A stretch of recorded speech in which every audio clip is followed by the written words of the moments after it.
Welcome back to the channel.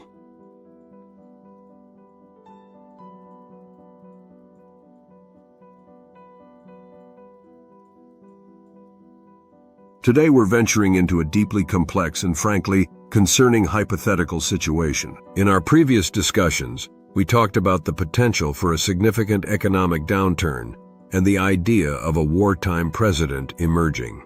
Now we need to address a specific and alarming question that some might be considering. Could a war with Iran be seen as a way to achieve that scenario? Let's be absolutely clear from the outset. The idea of initiating or escalating a war for domestic political or economic gain is fraught with ethical and practical problems. However, it's important to understand the arguments, however misguided, that might lead some to consider such a path. Yet it has been done time and time again.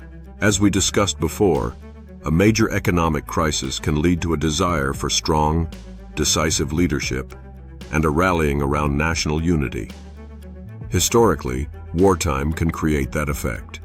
In the context of a severe stock market crash and recession, some might argue, again controversially, that a conflict like one with Iran could rally the nation.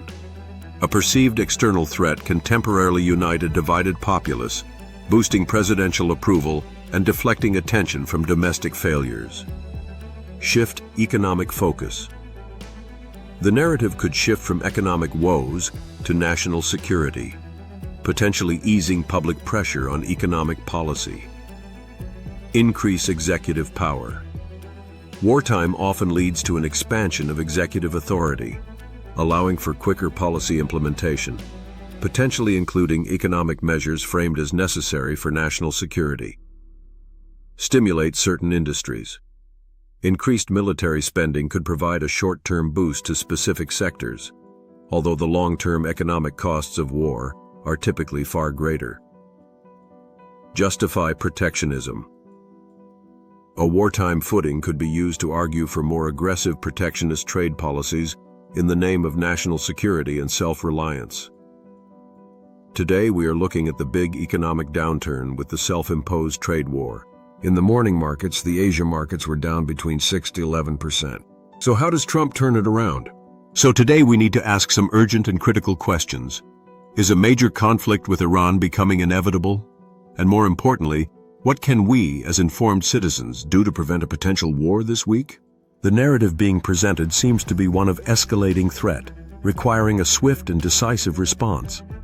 But we must not be swept away by fear and emotion. We need to step back and analyze the situation with a clear and critical eye.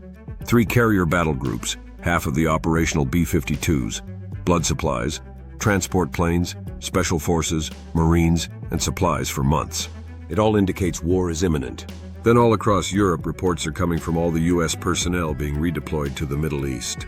The massive transport planes have been relocated. So all the reasons in the world and military, such as the B-52s, which are not suitable for asymmetric warfare that the Houthis use. A trade war being replaced by a real war seems likely. Tell us what you think below. Like, share, and subscribe to spread the message. Stay strong, stay safe. Support the channel at patreon.com/newalbayan.